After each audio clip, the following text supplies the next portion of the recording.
Good day, everybody. Good day. And welcome to Morning Sip with Rev Melissa, being broadcast to you live on the New Thought Media Network. Oh, and I am still excited, y'all. I am still excited. I hope everyone is doing well. I am Rev Melissa. I am an ordained interfaith minister. I'm a licensed religious science practitioner, and I am a certified life coach. And I say that Triune is my ministry of joy, where I support people in living life in joy, connected to their yes. Yes, yes, yes. So I am just thrilled. SIP is spirit in practice. It's wonderful to see you all. Blessings, blessings. So we have been talking about the prayer of Jabez. The prayer of Jabez is our new series this week, and I'm learning all the gadgets here. So I'm playing around a little bit. So you'll just entertain me. The prayer of Jabez is our new series this week. And I am just so excited about this prayer. I shared yesterday that this prayer is my prayer for 2020, and I'm carrying it over until 2021. So let's get into it. Now, the prayer of Jabez is an actual prayer. Jabez is an actual person in the Bible.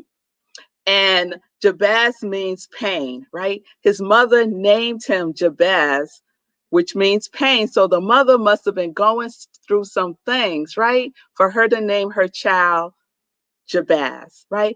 And as a mother, right? As a mother, we I remember when my girls were when I found out I was pregnant, and I was trying to think of names of our girls, and my husband and I were thinking of names. The names is very important, and the meaning of the names is very important, right? So it's no small measure that his mother named him Pain, right? And so Jabez knew that this was going to be a heavy name to carry. And so he said this prayer. He said this prayer to God, right? And so we're going to break down the prayer. And I shared yesterday that I have this rock that I keep on my altar, and it's the prayer of Jabez. And I'm going to say the prayer, and then we're going to break it down. Oh, that you would bless me indeed and enlarge my territory, that your hand would be with me, and that you would keep me from evil, that I may not cause pain. And God granted his request. So yesterday we started dissecting a little bit that first line. Oh, that you would bless me indeed. So I'm going to recap that real quick for you. The oh, to start off anything with the oh. And I was thinking about this last night. The energy, the sound of oh, right? The sound of oh. And it made me think of other sacred sounds like om and ankh, right? These are sacred sounds, right?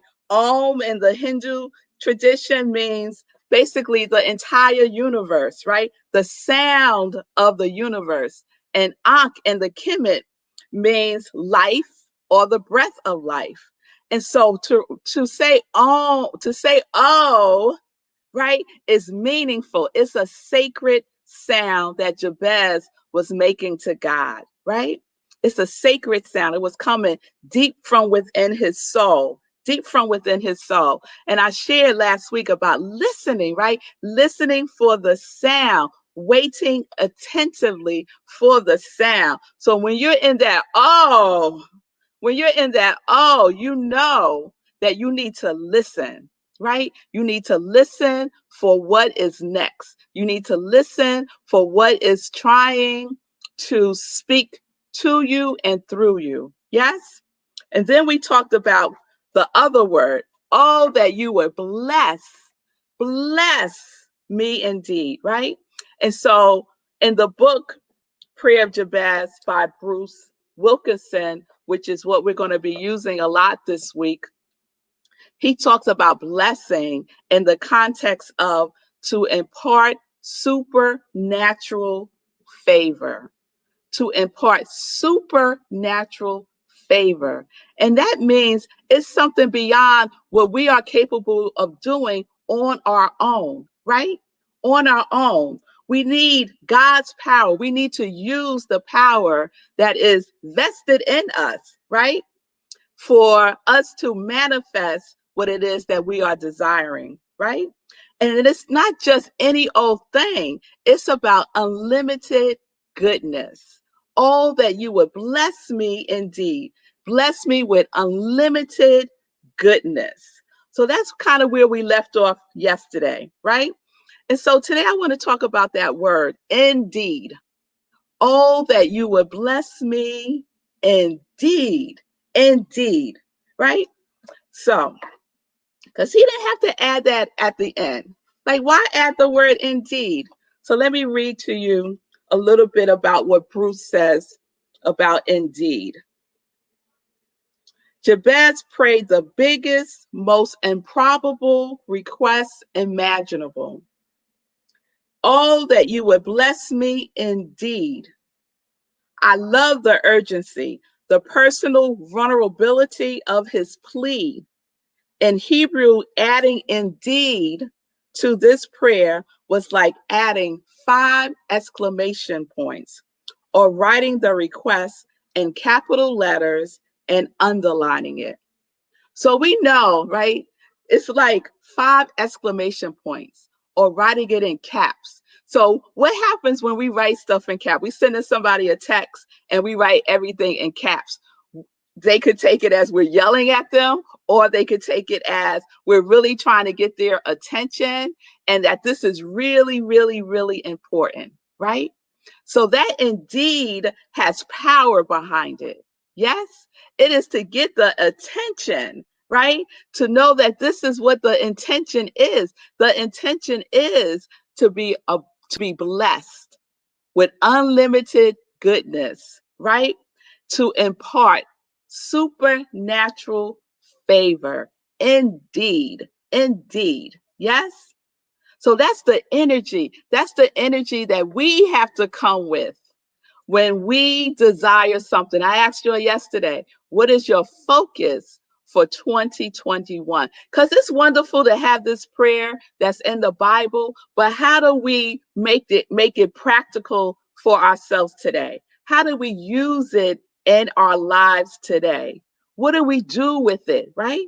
Oh, that you would bless me indeed. What is your focus? And many of you shared your focus with me yesterday. And so if you slept on it and you woke up to that sound of a quality of God that you want to focus on in 2021, please write it in the comments. I would love to know what it is, because what I do with this is I incorporate it into my prayers.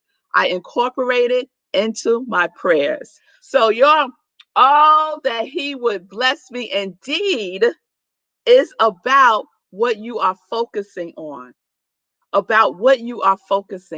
right? That unlimited good supply of happiness, of confidence, of acceptance, of love, of well-being, of prosperity, right? All of that is in that one line of that prayer. Oh, that you would bless me indeed. Yes, with unlimited goodness, imparting supernatural favor. Now, who don't want some supernatural favor? Who don't want some supernatural favor? All right, but y'all got to do your work. Y'all got to do your work. So use what you are focusing on. And it's about the feeling tone, right?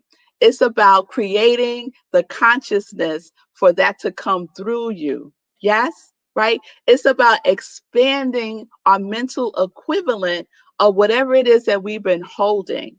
We got to expand it. Yes. And that's how it comes through you, right? That is how it comes through you. So your container needs to expand for all that prosperity, all that abundance, all that love that is seeking to get expressed through you, all that bliss that is seeking to get expressed through you, right? So it's the feeling tone. And what do I mean by that? What I mean by that is, Emmett Fox says, the law of mental equivalent is about your focus, your attention, right? And the feeling tone, the emotion. It is who you are being. It is who you are being. We focus a lot on the doing, and there is a time and place for the doing, believe you me. But the focus is on who you are being. So if your focus for 2021 is enthusiasm, if it's enthusiasm, then be enthusiastic about life. If it is love, then be love.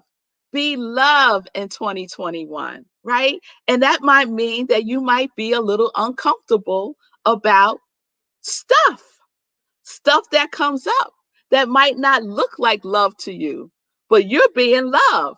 So you address it in love. You address it in love because you are being love. Yes? All right, y'all. So that's just the first line. That's just the first line in the prayer. So tomorrow we're going to go to the second line, which is and enlarge my territory. So we're gonna chew on that tomorrow. But you'll keep, if you haven't, target your focus, choose your focus, because the universe is waiting on you. The universe is waiting. The universe is like, okay, what's she gonna focus on this year? Let me see, what's she doing? Oh, she didn't decide yet. Okay, right? Waiting attentively, waiting for that sound to come through you, right? I am love. I am prosperity. I am abundance. I am enthusiasm. I am rich. Yes?